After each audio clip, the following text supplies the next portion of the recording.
좀 얼굴을 좀 펴시고 옆에 앉은 사람하고 너무 이렇게 그냥 뭐 아는 사이인데도 그냥 이렇게 지나지 마시고 좀 밝게 좀 인사하면 좋잖아요. 우리가 이 길 갈 때 미국이나 이런 서양 유럽 쪽에 가면요 전혀 모르는 사람들 인사를 하는 거예요, 반갑게. 근데 가만히 보니까 인사를 안 하고 가면 무서워. 이게 무슨 일이 있을까? 근데 인사하는 사람은 좋은 사람이에요. 그래서 오늘 제가 유심히 봤습니다. 어떤 분은 그냥 왔는데 옆에 그냥 아는 체 안 하고 이렇게 있었어요. 자리를 비켜주면서도 아는 체도 안 하고. 우리 서로 같이 교제하고 또 사랑을 나눌 수 있으면 좋겠습니다. 아멘. 오늘 제목의 말씀은 예수님의 섬김과 봉사의 삶입니다. 우리가 신앙생활 하는 데 있어서 참 중요하고 우리가 또 해야 될 그런 일들이 많이 있습니다. 교회 안에서 믿음으로 살아가는 것, 예배를 드리는 것, 성경 공부하는 것, 전도하는 것, 이 모두가 중요한 사역이고 교회에 꼭 있어야 될 그런 사역들입니다. 그거와 함께 또 우리가 해야 될 것은 우리 신앙인으로서 가장 기본적인 그런 자세, 하나님께서 우리를 사랑하셨으니 그 사랑 까닭에 우리가 하나님의 자녀가 되었고 우리 또한 우리의 이웃을 사랑하는 그런 모습들이 우리에게 있어야 할 것입니다. 예수님께서 우리에게 새로운 계명을 주신다 하면서 서로 사랑하라 그렇게 말씀하셨어요. 그게 우리 신앙인의 본질입니다. 제가 이 김관성 목사님이라는 분이 쓴 본질이 이긴다 이 글을 보면서 좀 말이 좀 어렵고 좀 까다로우신 분인데 아무튼 이렇게 마음속에 크게 도전이 되어집니다. 우리가 겉으로 보기에 이런저런 일들이 있지만 그러나 그의 마음속 깊은 곳에 예수 그리스도에 대한 교회가 그 본질을 지키고 있으면 하나님이 기뻐하시고 또 세상을 이길 수 있다 하는 것입니다. 우리가 하나님의 사랑을 받았다면 그 사랑을 나누어야 하고 하나님의 사랑을 받았다면 우리는 모든 교회와 모든 성도들이 도움이 가장 필요한 곳, 도움이 필요한 사람들에게 우리는 같이 그들을 돕고 격려하는 일이 오늘 교회가 해야 할 기본적인 그런 사역이 아닌가 이렇게 생각합니다. 예수님께서 이 땅에 오셨던 이유 중에 하나가 마가복음 10장 45절에 보니까 인자가 온 것은 섬김을 받으려 함이 아니라 도리어 섬기려 하고 자기 목숨을 많은 사람의 대속물로 주려 함이라. 아멘. 하나님께서 이 땅에 오신 것은 섬김이 아니라 이제 섬김을 받기 위해서 온 것이 아니라 섬기기 위해서, 그리고 그 섬김은 자기의 목숨을 다른 사람에게 주기까지 하는 섬김이었다 하는 것입니다. 합동신학교 교수였던 김명혁 교수님이 이 본문을 이렇게 설교하면서 이렇게 얘기했습니다. 예수님의 삶과 죽음은 섬김과 봉사의 삶을 통한 죽음이었다. 예수님은 마지막에 십자가에서 죽으셨지만 우리들을 위해서, 우리 죄인들을 위해서 사랑하시고 섬기는 모습으로 죽으셨다 하는 것입니다. 예수님은 섬김의 삶을 사셨고 섬김의 죽음을 죽으셨습니다. 그런 예수님을 본받아 우리도 다른 이들을 섬기는 그런 삶이 저와 여러분에게 있기를 주의 이름으로 축원합니다. 아멘. 첫 번째, 예수님의 섬김과 봉사는 자기의 것을 내어놓고 그리고 낮아지셨다.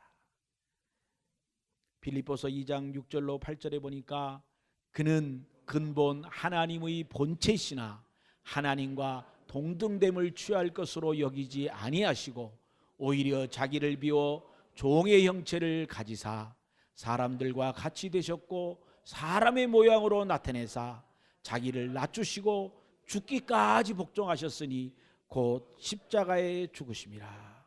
여러분, 예수님은 하나님이셨잖아요. 여러분, 예수님은 온 우주를 만드신 창조주이시잖아요. 예수님은 우리의 주인이시잖아요. 그가 자기의 모든 것을 내어놓고 그리고 자기의 모든 것을 비우고 이 땅에 오셨어요. 요즘 정치인들이 정치적인 이슈가 날 때마다 저는 마음을 비웠습니다. 그런데 나중에 보니까 안 비웠더라고요. 그런데 예수님은 진짜 비우셨어요. 다 비우시고 낮은 자리에 임하셔서 예수님께서 우리들을 종의 위치에 그 우리의 모습을 보면서 섬기고 그리고 우리들을 위하여 십자가에서 죽으셨다 하는 것입니다. 높은 위치에 있는 사람 섬길 수 없습니다. 자기의 위치를 유지하려는 사람 섬길 수 없습니다. 우리가 어떤 상황을 볼 때 우리는 무릎을 꿇고 그들을 섬길 수 있는 자세가 늘 되어져야 할 것입니다. 예수님께서는 문둥병자들을 터부시하고 문둥병자가 가까이 마을에 내려오는 것조차 금했던 그 당시에 예수님은 그들을 찾아가셨고 그들을 만지시고 그들을 손으로 잡으시고 어루만지면서 그들을 치료하시고 섬겨주셨습니다. 열병으로 어쩌면 그 당시에 전염병이라고 얘기되어졌던 그 베드로의 장모의 손을 찾아가서 만지시고 그를 섬기시고 치료해 주셨습니다. 소경이 되었던 사람들 대부분의 눈이 움푹 들어가지고 정말 이렇게 보기에 쉽지 않은데 그러나 그 눈을 만지시고 그리고 예수님께서 그의 눈을 치료해 주셨습니다. 각색 병자들이 예수님 앞에 나올 때마다 예수님은 그들을 만나 주셨고 그들을 손을 잡아 주시고 그들의 환부에 손을 대고 그들의 아픔과 치료를 같이 해 주셨습니다. 성경을 자세히 보면 예수님은 병만 고치신 것이 아니라 병으로 인하여 질병으로 인하여 마음속에 상처받고 좌절하고 낙심되었던 그 마음까지도 예수님은 보시고 내가 오늘 구원을 받았도다. 이 집에 구원이 이르렀도다. 주님께서 그들의 마음을 위로하시고 격려해 주신 것입니다.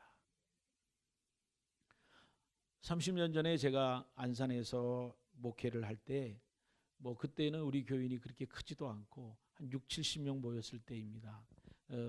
이 적은 상가 지하에 있었어요.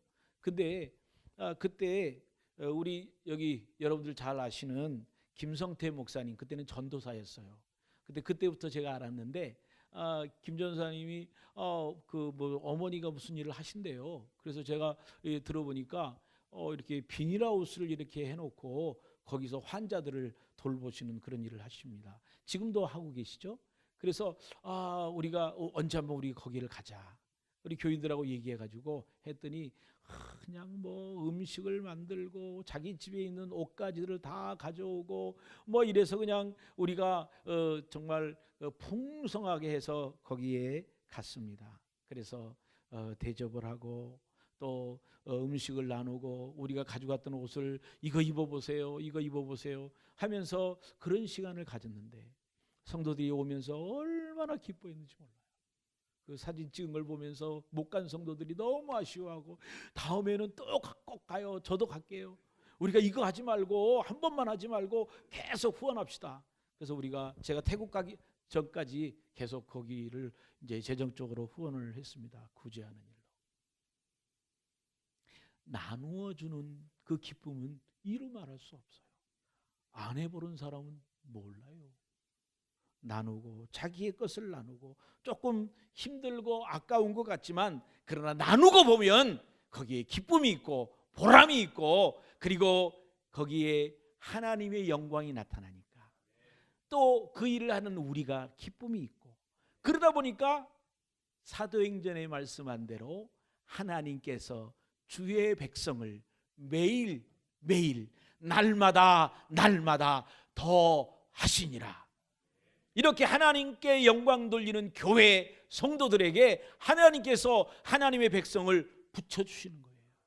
그래서 교회가 성장하고 부흥하게 되는 것이 아니겠습니까? 예수님도 제자들의 발을 씻으면서 너희가 서로 섬기라.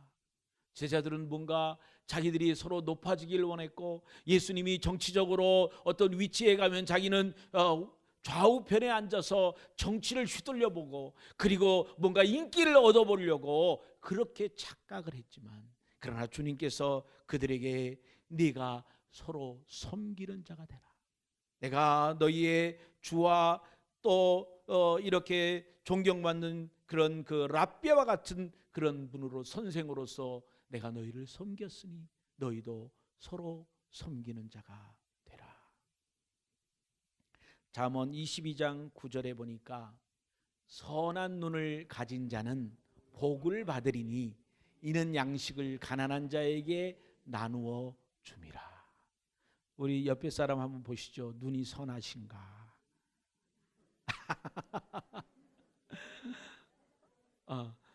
얼굴에 변동이 없는 분들은 선하지 않기로 작정하신 것 같아요.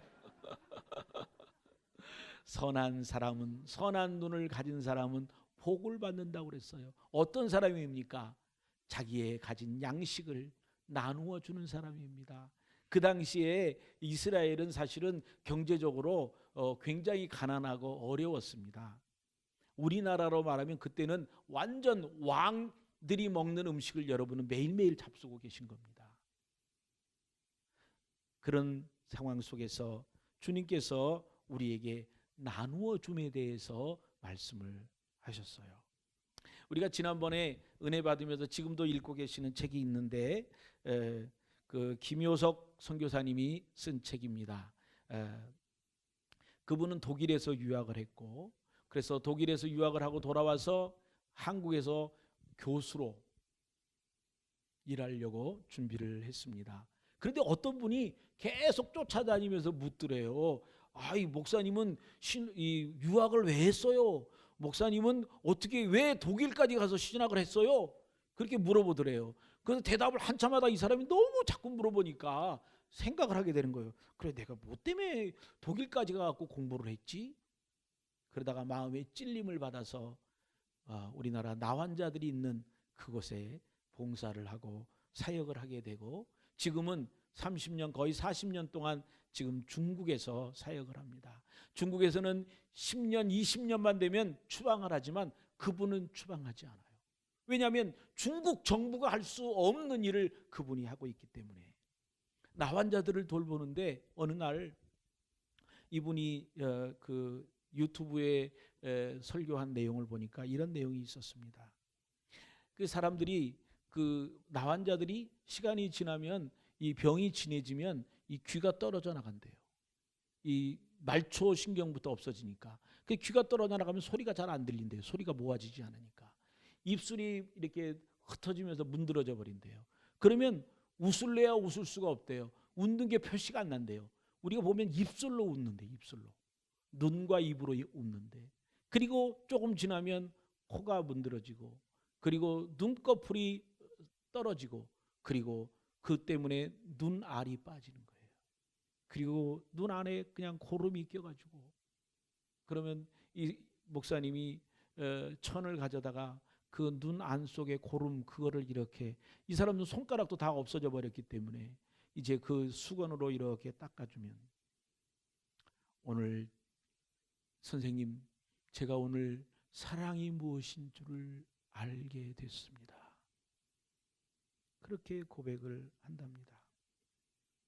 나환자들이 상처가 점점 심해지면, 우리 그림 한번 보여주세요. 나환자들이 상처가 심해지면 이제 손가락이 또 발이 이렇게 떨어져 나갑니다. 또 이렇게 몸 전체가 처음에 이렇게 오면은 그 상처가 올라오면서 고름이 그 머리 그 피부 안쪽에 고름이 올라오기 시작합니다. 이거를 짜내려면 짤 수가 없대요. 너무 아파가지고. 왜냐하면 바깥에는 아직은 생살이니까. 그래서 이분이 계속 하다 보니까 침을 이렇게 뱉어 계속 만지다가 짜면은 쉽게 짜지더래요. 그래서 나중에 이분이 이 발에다가 입을 대고 빨았대요. 계속 5분 이상을 이렇게 계속 빨고 침으로 이렇게 거기 환부를 이렇게 하면은 거기가 연해지면서 그게 그 고름이 터져 나온대요. 그러면 그 환자들이, 선생님, 너무 고맙습니다. 선생님, 내가 이제 선생님을 통해서 사랑을 배웁니다.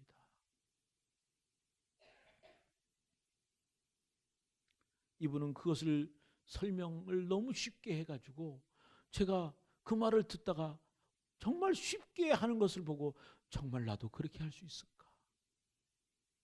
여러분, 우리 그렇게 할 수 있을까요? 우리 한국 사람도 아니고요, 우리 교인도 아니고요, 그저 중국에 있는 환자일 뿐입니다. 그들을 향해 사랑을 베푸는 이분을 보면서 이분이 이렇게도 얘기했어요. 자기가 이렇게 사람들을 이렇게 입으로 이렇게 빨고 그 고름을 입으로 삼키고 그러면서 깨달았대요. 아, 예수님도 우리의 아픔을, 우리의 허물을 이렇게 빨아 먹으셨구나. 십자가에서 예수님께서 그렇게 우리의 고통을 다 담당하셨기 때문에 우리의 죄가 사해졌구나.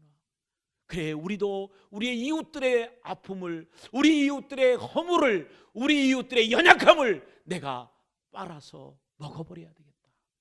그래서 그들의 허물을 우리가 덮어줘야 되겠다 하는 것입니다. 여러분, 우리의 남편을, 우리의 아이들을, 우리의 가족들을 사랑한다면 우리가 그렇게 사랑을 보여주어야 되지 않겠어요?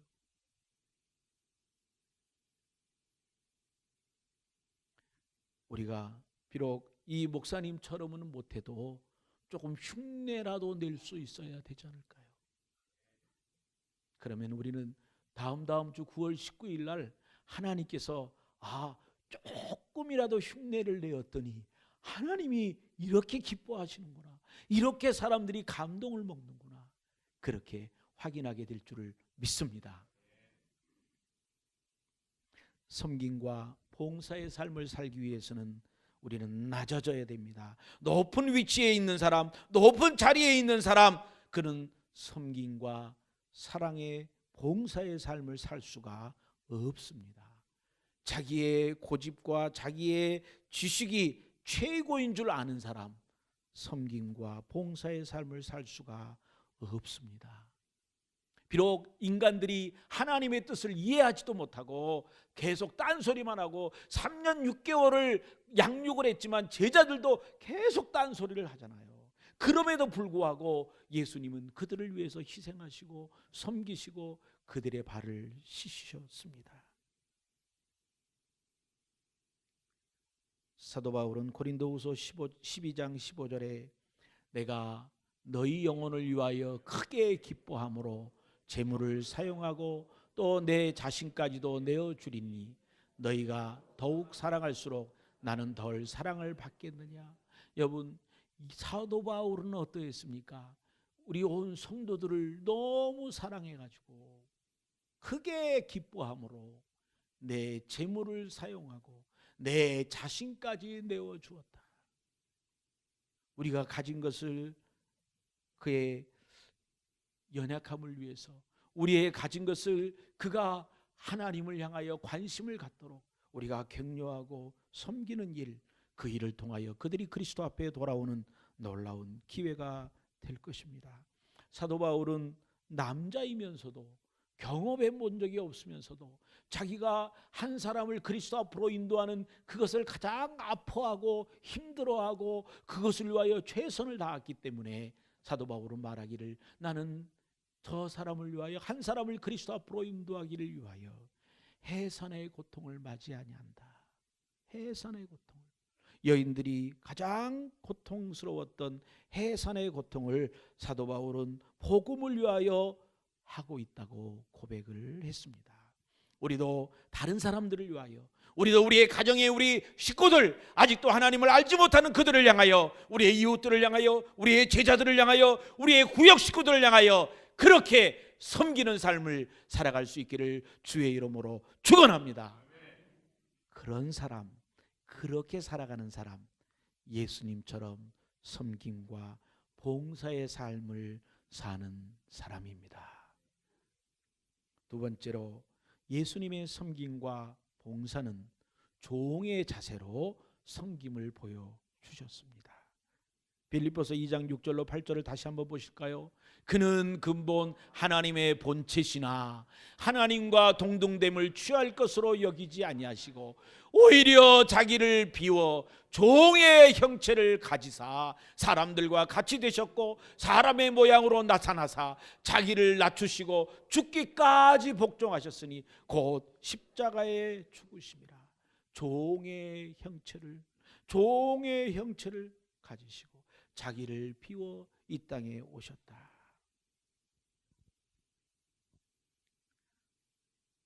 예수님께서 제자들을 향하여 주신 말씀, 내가 너희에게 새로운 계명을 주노니 너희는 서로 사랑하라. 예수님께서 요한복음 13장 14절에 보니까 내가 주와 또는 선생이 되어 너희 발을 씻겼으니 너희도 서로 발을 씻어주는 것이 옳으니라. 여러분, 당시의 주라면 주인 또는 신적인 존재를 말하고 있는 것입니다. 최고의 존경을 받는 랍비를 말하고 있는 것입니다. 이스라엘 사람들은요, 랍비를 얼마나 존경하라고 가르쳤냐면 말도 안 되는 것 같지만 이 정도로 가르쳤어요. 만약에 물속에 랍비가 빠졌고 자기 자녀가 빠졌으면 누구를 건질 것이냐? 랍비는 이렇게 가르칩니다. 탈무스는 이렇게 가르칩니다. 랍비를 먼저 구하고 그리고 자기 자녀를 구하라. 자기 자녀는 다시 나오면 되지만 랍비가 가지고 있는 지식은 우리를 살리는 지식이기 때문에 그 사람을 먼저 살려야 된다. 아니, 이게 말이 되는 거예요? 이 말을 하고 이대로 하십시오라고 하면 오늘부터 한 반 정도는 교회 안 나올 거예요. 근데 유대인들은 그렇게 생각하고 실제로 그렇게 살았습니다. 그렇게 존중했던 랍비, 그리고 주님이신 메시아이신 하나님이신 예수님이 무릎을 꿇고 제자들의 발을 씻으신 것입니다. 그 당시에 사람의 몸에 있어서 가장 더러운 것은 일반적으로 발이었습니다. 왜냐하면 유대인들이 샌들을 신고 다녔기 때문에 땀에 젖은 발이 이제 샌들 길거리가 다 먼지투성인 푸석푸석한 길이었기 때문에 그 발에 먼지가 묻고 땀으로 젖어지고 그러니까 냄새나고 그리고 거기 이 때가 묻어져 있는 발이었습니다. 그 가장 더러운 발을 가장 존경받아야 될 그 예수님이 무릎을 꿇고 발을 씻으신 겁니다. 베드로가 말도 안 됩니다. 어떻게 예수님이 내 발을 씻깁니까? 그렇게 팔짝 뛸 정도로 엄청난 일이었습니다. 그런데 예수님은 그 일을 하시면서 말씀하시기를 너희도 이와 같이 서로 섬기는 자가 되라.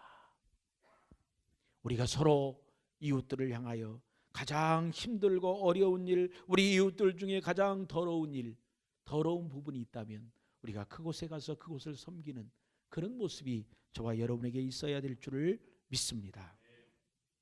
예루살렘 교회의 7 집사 직분이 처음 생겼습니다.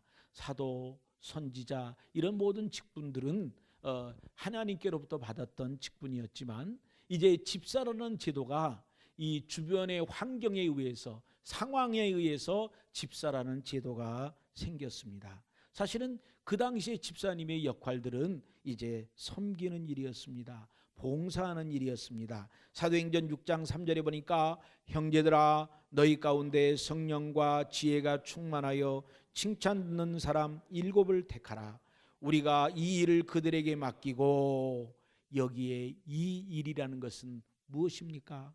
구제와 섬김과 봉사의 일입니다. 목사와 장로와 또 권사들, 집사들 모든 역할들은 결국은 다른 우리 성도들을 섬기는 온전케 하는 그런 역할이라 하는 것입니다. 에베소 4장 11절로 12절에 보니까 그가 어떤 사람은 사도로 어떤 사람은 선지자로 어떤 사람은 복음 전하는 자로 어떤 사람은 목사와 교사로 삼으셨으니 이는 성도를 온전하게 하며 봉사하는 한 일을 위하여 그리스도의 몸을 세우게 하심이라. 아멘. 오늘 우리가 하나님 앞에 어떤 직분을 받으셨습니까? 오늘 우리가 하나님 앞에 어떤 은사가 있습니까? 이 모든 직분과 은사를 하나님께 받은 줄 믿는다면 이 모든 것은 성도를 온전하게 하고 성도를 세우고 그리스도의 몸을 세우는 일에 수고하고 헌신하라고 하나님께서 우리에게 수고할 기회를 주셨다 하는 것입니다. 디모데전서 5장 9절로 10절에 보니까 우리가 아직 이런 것이 지금은 없는데 그 당시에 있는 것을 설명하고 있습니다.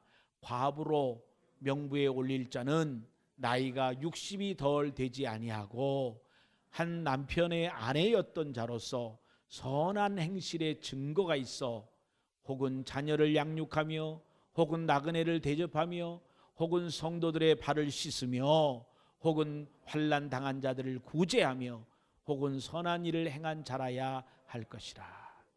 그 당시에 다른 처음에 번역되기 전에는 참 과부라 이렇게 했고 장부에 올릴 사람입니다. 우리가 섬겨야 될 그런 대상으로 참 과부 이렇게 얘기를 했습니다. 오늘날로 말하면 아마 비교한다면 이런 역할을 하는 사람 누구일까요? 권사님, 집사님 이런 섬기는 역할을 하는 분들이 되지 않을까 생각합니다. 여기에 뭐라고 말씀하고 있습니까?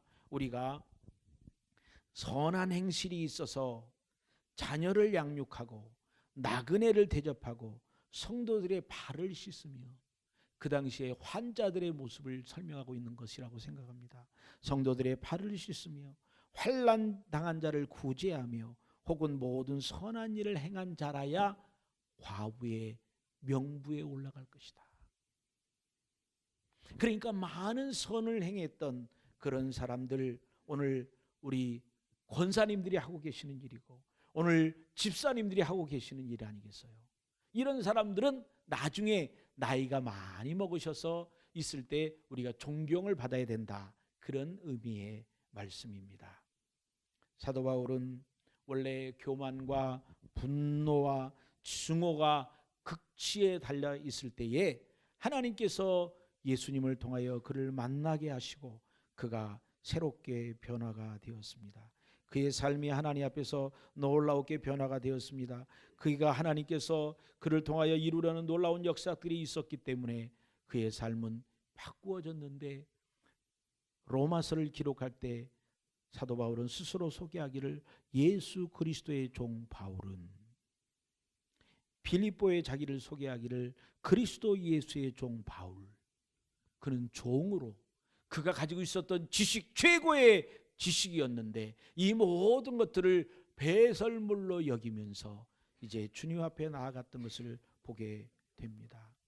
사도 바울은 예수님 앞에 자기가 종이라고 말하면서 이제 그는 예수님이 보내는 곳에 이방 교회를 향하여 매를 맞았고 풍랑의 위험을 당했고 마지막에는 순교로 죽음을 당했습니다. 사도 바울은 이방 교회를 섬기면서 고난을 당하고 핍박을 당하면서 그는 오히려 기뻐하고 기뻐했다라고 말하고 있습니다. 골로새서 1장 24절에 보니까 나는 이제 너희를 위하여 받는 괴로움을 기뻐하고 그리스도의 남은 고난을 그의 몸된 교회를 위하여 내 육체에 채우노라. 여러분 예수님께서 남겨주신 것 여러분 육체에 무엇을 채우고 있습니까? 혹시 우리가 기도할 때 예수님이 남겨둔 복이 뭐가 있나? 예수님이 남겨둔 보물이 뭐가 있나? 그거를 나한테 채워야 되는데 혹시 그게 아닌가요? 고난은 우리가 싫어하는 거잖아요. 예수님의 남은 고난을 내 육체에 채운다. 여기 사도 바울이 말하는 예수님이 남은 고난은 성도들을 위한 고난이었습니다. 아직도 하나님을 알지 못하는 그들을 돕고 격려하는 그런 고난이었습니다. 이 고난을 우리가 기쁨으로 감당할 수 있는 우리 온 성도들 주의 이름으로 온 성도들이 되시기를 주의 이름으로 축원합니다. 우리 교단에 이 감자탕 교회로 유명한 조연삼 목사님이 있습니다.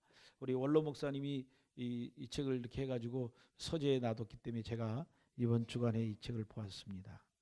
이 책에 있는 내용을 잠깐 요약을 하면 이 광염교회는 감자탕 교회래요. 왜 감자탕이 됐느냐? 그림 한번 보여주세요. 이 교회 이게 지금 교인이 2,000명이 넘었어요. 그런데 아직도 상가 건물에 임대해 있어요. 그런데 여기 보세요. 교회 이름은 조그맣게 써 있고 감자탕이 크게 써 있어요. 그러다 보니까 이 교회가 감자탕 교회가 자연스럽게 돼버렸어요. 1층은 감자탕, 그리고 2층인가 3층, 4층이 교회입니다.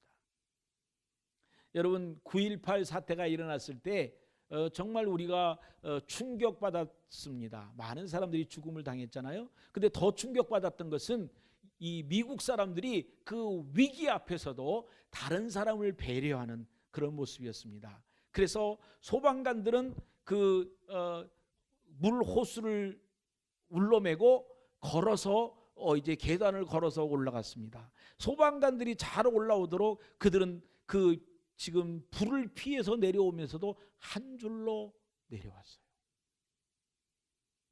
이 감자탕 교회는 이제 계속 광고가 한 줄로 내려가세요. 한 줄로 올라오세요. 그런데요. 왜냐하면 복도가 좁으니까 한꺼번에 많은 사람들이 내려가고 올라가야 되니까.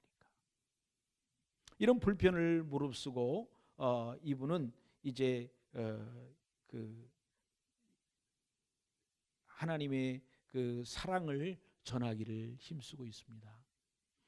이분이 그 얘기한 얘기는 정말 믿을 수가 없고 우리가 그게 가능할까 이렇게 생각을 합니다. 개척 초기 때부터 정책적으로 교회 재정의 모든 것을 다 구제헌금으로 쓰고 또 필요한 곳에 쓰고 100만 원만 남기기로 했대요. 그러니까 매달 그 교회 그 보고를 할 때에는 보고서에는 100만 원만 남는 거예요. 그러니까 교회인 숫자가 얼마 안 될 때는 그게 그냥 없어서 그렇게 될 수 있겠다 생각하는데 지금 2,000명이 넘어 3,000명이 되는 교회가 됐음에도 불구하고 100만 원만 남긴대요. 참 대단하지 않아요?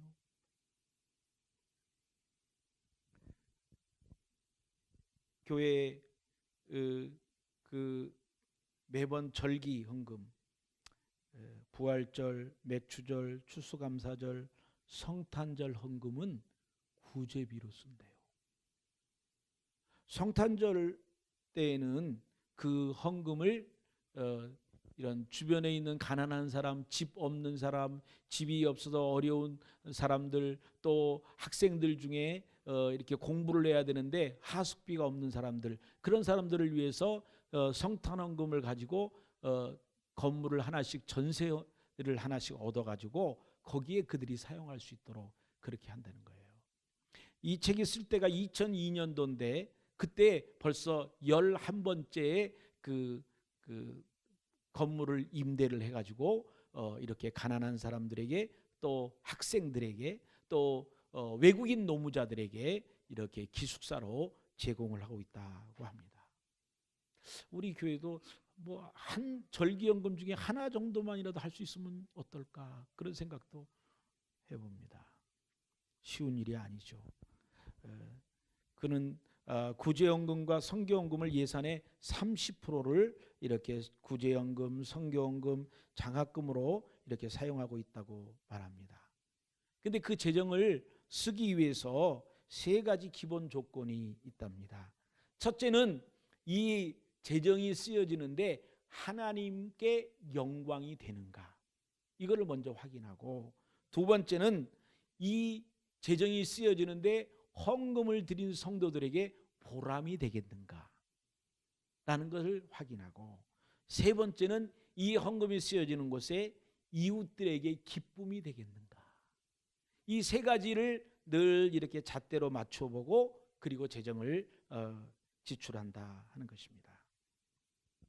전도실이 제대로 없어서 거기는 전도팀들이 굉장히 많이 있기 때문에 한꺼번에 많이 나가야 되니까 전도팀들이 있는 지역에서 길에서 모여가지고 어느 지역으로 모이세요. 그래서 그 지역에서 모여서 전도를 기도하고 길에서 전도하고 나간다는 것입니다. 그분이 이야기를 했습니다. 참 우리 몫을, 우리가 사용해야 될 것을 줄여야지 나누어 줄 수 있기 때문에 우리 뭐 구역장, 성가대, 주일학교 교사애들에게는 아직도 스타킹 하나 선물로 준 적이 없다. 뭐 이런 얘기를 했습니다. 정말 귀한 교회이고 우리가 참 본받고 싶은 그런 복된 교회입니다. 그 한국 기독교 연합 봉사단이라는 마크를 들고 이번에 뭐 라오스에 무슨 일이 있었다, 어디에 수해가 났다, 뭐 지진이 났다, 그럼 세계 어디를 막론하고 다 가는데 그 나라 정부에서 미처 오기도 전에 이 사람들은 뉴스만 나면 바로 비행기표 끊어가지고 그 팀들이 나가는 거예요. 그래서 교회 그 재정 중에 2, 3천만 원은 늘 그 어려움을 당한 사람들을 위해서 바로 집행할 수 있도록 준비가 되어 있다는 것이에요. 사실 우리 세관교회도 우리 원로 목사님께서 사역하시는 동안에 우리 선교를 위해서 또 구제를 위해서 온 성도들이 여러 모양으로 이렇게 봉사하고 헌신하고 있습니다. 이제 우리도 조금 더 했으면 하는 마음 때문에 우리 매월 둘째 주에 우리 교회 재정으로 점심을 좀 맛있게 더 풍성하게 준비를 하고, 그리고 이제 사랑의 식탁이라는 이름으로 식탁을 이렇게 배설을 하고, 우리 성인들은 5,000원, 중고 대학생 학생들은 2,000원을 이렇게 하나님께 헌금을 하고 이렇게 우리가 이 돈을 전액 구제하는 데 우리가 사용하기로 했습니다. 우리 옆에 사람한테 한번 보세요. 아까 선한 눈을 보셨죠? 이번에는 그 예수님께 한 달에 한 번 5,000원짜리 음식을 대접한다, 그런 마음으로 우리 한 달에 한 번 예수님께 식사 대접합시다. 옆에다 얘기 좀 하세요. 예수님이 오신다면 5,000원짜리 한 끼 대접 못 하겠어요, 여러분? 조금 힘드시지만 그냥 먹다가 돈을 내고 먹으려니까 조금 불편할 수도 있지만, 그러나 여러분 이 일로 인해서 이 돈을 받은 우리의 이웃들이 마음이 따뜻해진다고 생각하면 우리가 한번 그렇게 할 수 있지 않을까요? 우리가 하나님 앞에 그렇게 감자탕 교회 정도는 안 돼도 우리가 거기에 버금가는, 이렇게 따라가는 하나님의 사랑을 나누는 선교와 구제가 있는 그런 복된 세관교회가 될 수 있기를 주의 이름으로 축원합니다. 빌립보서에 나오는 루디아는 사도 바울이 전하는 말씀을 듣고 예수를 믿게 되었고, 그리고 온 가족이 세례를 받게 되었습니다. 그는 마음을 열고 지갑을 열고 이제 하나님을 위하여 섬기는 일, 다른 사람을 구제하는 일을 열심히 했던 그런 그 비즈니스를 하는 여인이었습니다. 그래서 그를 통하여 빌립보 지역에 또 유럽에 최초로 교회가 생겼는데 빌립보 교회가 그의 집에서 생겼습니다. 그래서 제3권사의 이름을 지으라고 해서 그냥 제3권사에 그러면 좋겠다 싶었는데 우리 선배 권사님들이 이름이 이렇게 다양하게 목사님이 이렇게 원로 목사님이 지어 놓으셔서 저도 루디아를 생각하면서 믿음과 섬김의 권사에 그랬습니다. 그래서 루디아와 같은 그런 권사회가 되기를 바랍니다. 오늘 하나님께서 이 감자탕 교회 또 이 루디아의 모습을 보면서 우리도 섬김과 봉사의 삶이 우리의 인생, 우리의 삶이 될 수 있기를 주의 이름으로 축원합니다. 세 번째로 예수님의 섬김과 봉사는 자기를 희생하면서 하셨습니다. 빌립보서 2장 6절로 8절을 다시 한번 보시면, 그는 근본 하나님의 본체시나 하나님께 동등됨을 취할 것으로 여기지 아니하시고 오히려 자기를 비워 종의 형체를 가지사 사람들과 같이 되셨고 사람의 모양으로 나타나사 자기를 낮추시고 죽기까지 복종하셨으니 곧 십자가에 죽으심이라. 여러분, 이 말씀대로 예수님은 죽기까지 종과 같았던 우리들을 위해서 죽기까지 섬기고 희생하셨다.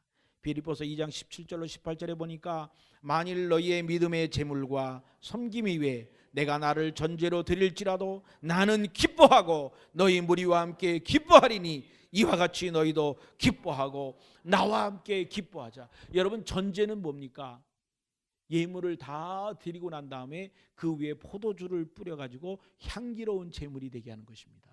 상징적으로 자기의 피를 뿌려서라도 여러분이 하나님을 위하여 헌신하고 수고하는 그 모습 가운데 너무 감동이 되니까 내 피를 뽑아서 너희의 그 봉사와 헌신을 격려하는 한이 있더라도 나는 기뻐하고 기뻐하리라. 사도 바울의 고백이었습니다. 예수님을 소개하며 사도행전 10장 38절에 보니까 하나님이 나사렛 예수에게 성령과 능력을 기름 붓듯 하셨음에 그가 두루 다니시며 선한 일을 행하시고 마귀에게 눌린 모든 사람을 고쳤으니 이는 하나님이 함께 하셨습니다. 여러분, 예수님이 하나님의 능력을 받아서 두루 다니며 힘든 사람, 어려운 사람, 고통 가운데 있는 사람을 도왔더니 모든 일에 치료와 좋은 열매가 나타났어요. 결과적으로 무엇입니까? 하나님이 함께 하셨기 때문에 우리가 하나님의 말씀을 순종하여서 우리가 나아가서 이웃들을 돌보고 격려하고 섬기고 사랑을 나누어 줄 때 거기에 하나님이 함께 하시는 역사가 있게 될 줄을 믿습니다. 여러분, 예수님은 수가상의 여인에게 찾아갔습니다. 너무 가정적으로 힘들고 어렵고 좌절된 그에게 찾아가셔서 격려하시고 회복해 하셨습니다. 예수님이 십자가에 달려 돌아가심으로 이제 고통 가운데 그 섬김과 대속으로 우리에게 섬김의 본을 보여주셨습니다. 승천하신 예수님께서 교회를 세우시고 그리고 사도로 선지자로 복음 전하는 자로 목사와 교사로 세우신 것은 성도를 온전케 하여 봉사의 일을 하게 하려 함이라 그렇게 말했습니다. 에베소서 4장 11절로 11절 말씀입니다. 그가 어떤 사람은 사도로, 어떤 사람은 선지자로, 어떤 사람은 복음 전하는 자로, 어떤 사람은 목사와 교사로 삼으셨으니 이는 성도를 온전하게 하여 봉사의 일을 하게 하여 그리스도의 몸을 세우려 하심이라. 아멘, 아멘. 우리가 하나님 앞에 어떤 직분을 받으셨습니까? 우리가 하나님 앞에 어떤 소명을 받으셨습니까? 우리가 어떤 은사가 다른 사람보다 더 있습니까? 하나님께서 우리에게 주신 것은 우리가 다른 사람을 섬기는 일을 위하여 우리에게 그렇게 하셨다 하는 것입니다. 고린도후서 8장 1절로 5절에 보니까 형제들아, 하나님께서 마게도니아 교회들에게 주신 은혜를 우리가 너희에게 알리노니 환난의 많은 시련 가운데서 그들의 넘치는 기쁨과 극심한 가난이 그들의 풍성한 연보를 넘치게 하게 하였느니라. 내가 증언하노니 그들이 힘대로 할 뿐 아니라 힘에 지나도록 자원하여 이 은혜와 성도 섬기는 일에 참여함에 대하여 우리에게 간절히 구하니 우리가 바라던 것뿐 아니라 그들이 먼저 자신을 주님께 드리고 또 하나님의 뜻을 따라 우리에게 주었도다. 여러분, 마게도니아 교회, 빌립보 교회, 루디아가 있었던 그 빌립보 교회, 그 마게도니아 교회들이 고난과 힘든 일이 있었지만 그들이 사도 바울에게 간절히 요청하기를, 우리가 예루살렘 교회가 지금 어렵다는데 우리가 그 사람들을 구제하는데 헌금할 수 있도록 우리에게 기회를 주세요. 간절히 요구했다는 거예요. 다른 사람을 돕는 일에 그렇게 간절히 요구를 했다. 하나님께서 그들을 사용하셨고 하나님께서 그들이 드리는 예물을 기쁨으로 받으셨다라고 사도 바울은 얘기했습니다. 한때 성공의 감독을 되기를 원했던 사무엘 브랭클이라는 사람이 있습니다. 이 사람은 청년 때에 그 구세군에 지원을 하기 위해서 갔습니다. 여러분, 미국에 있던 사람이 이제 구세군에 지원을 하기 위해서 영국을 갔습니다. 그 당시에 영국이 미국을 지배하고 식민지로 지배하고 있었습니다. 그런데 그 보스 장군, 그 당시에 구세군의 대표였을 이제 군대식으로 얘기하기 때문에 장군이라고 그랬습니다. 이 구세군의 대표가 이 미국에서 온 청년, 식민지에서 온 청년에게 너희는 여기 있는 같은 사람들을 훈련생들의 구두를 닦아줘라. 식민지에서 영국에 공부하러 온 것도 서러운데 그 영국 사람들의 발을 구두를 닦아주라고 하니까 너무 화가 났어요. 아니 내가 이 일 때문에 저 미국에서 여기까지 왔는가.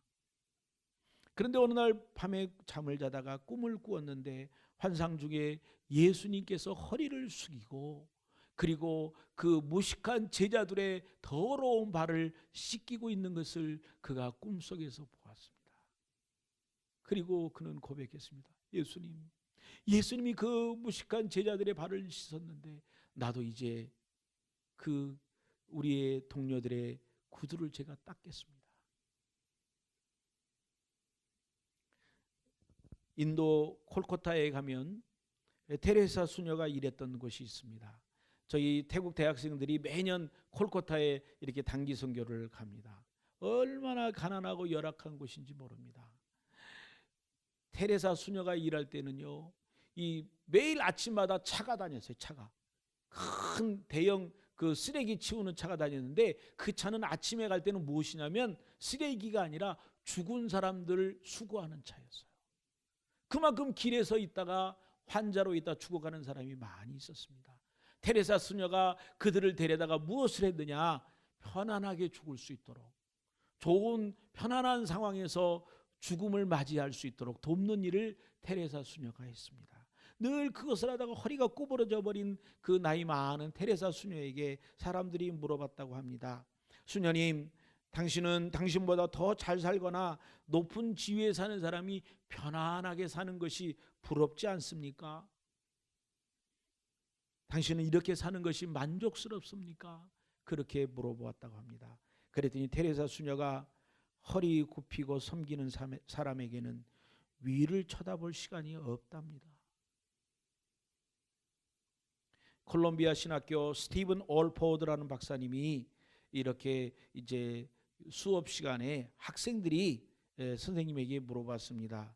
올포드 박사님, 저희들이 크리스찬 리더십의 비결이 뭔지를 저희들에게 좀 가르쳐 주십시오. 그랬더니 올포드 박사가 이렇게 말했습니다. 비결이요? 크리스찬 리더십의 비결은 무릎을 꿇으십시오. 눈에서 눈물이 흐르게 하십시오. 심장이 깨어져도 참으십시오. 그렇게 말했다고 합니다. 여러분, 저와 여러분이 하나님께서 우리에게 큰 사랑을 베풀어 주셔서 우리가 이웃들을 향하여 섬김과 봉사의 삶을 살 수 있도록 그렇게 헌신할 수 있기를 주의 이름으로 축원합니다. 우리가 이 섬김을 할 때 우리 가정에 교회에 대해서 관심이 없던 남편이, 우리 아이들이 그 사랑 때문에 이것이 하나님의 사랑이구나, 그래서 복음에 대하여 관심을 갖게 될 줄을 믿습니다. 장기 결석자들을 우리가 찾아가야 되고 우리 구역 식구들 중에 여러 가지 모양으로 예배에 나오지 못하고 있는 그들을 우리가 찾아가야 됩니다. 인내하고 그들을 위하여 사랑으로, 섬김으로, 봉사의 모습으로 그들을 찾아가야 합니다. 우리 루디아처럼 마음을 열고 손지갑을 열고 집을 열고 자신을 내어 주어야 합니다. 사도 바울처럼 눈물을 지니고 함께 그들과 울어 주어야 합니다. 성 프란시스가 이렇게 기도했습니다. 주여 나를 평화의 도구로 써주소서. 주여 나를 평화의 도구로 써주소서.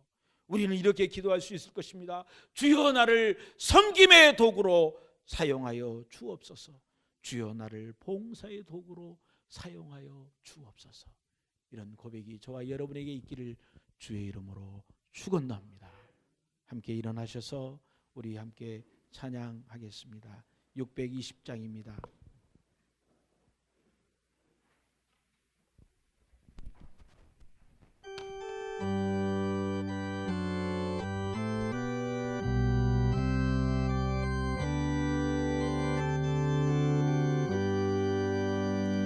여기에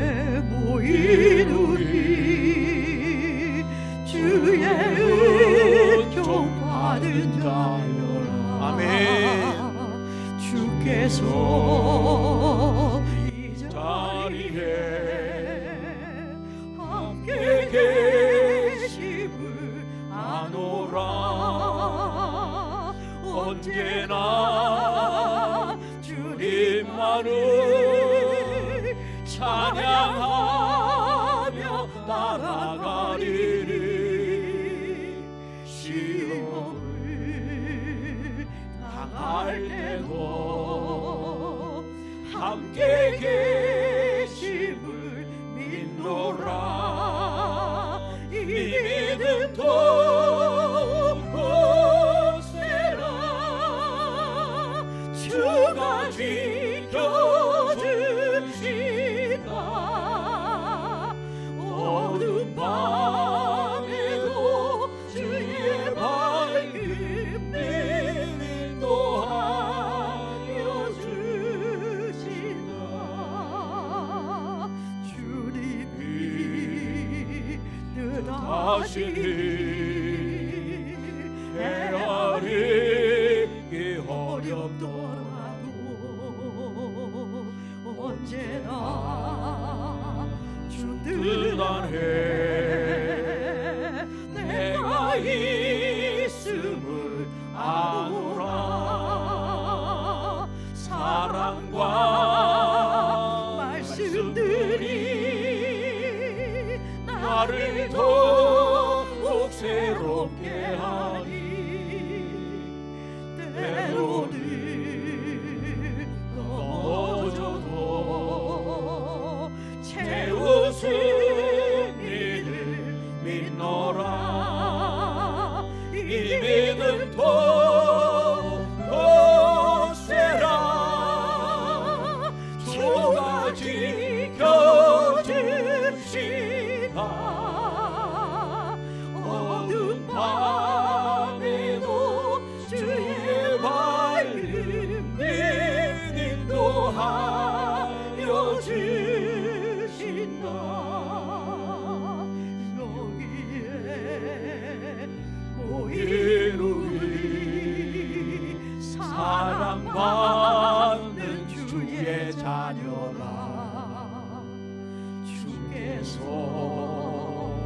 뜻하신 바 우리 통에 펼치신 바 고통과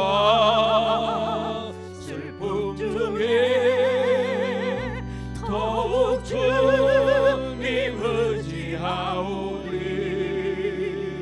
어려움 이겨내고 주님 더욱 찬양하라. 이 믿음 더욱 굳세라. 주가 지켜주신다.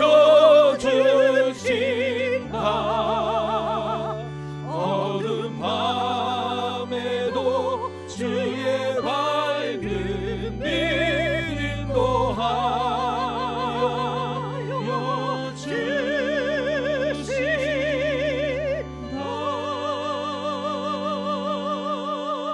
함께 주여 한번 크게 붙이고 하나님 앞에 기도하겠습니다.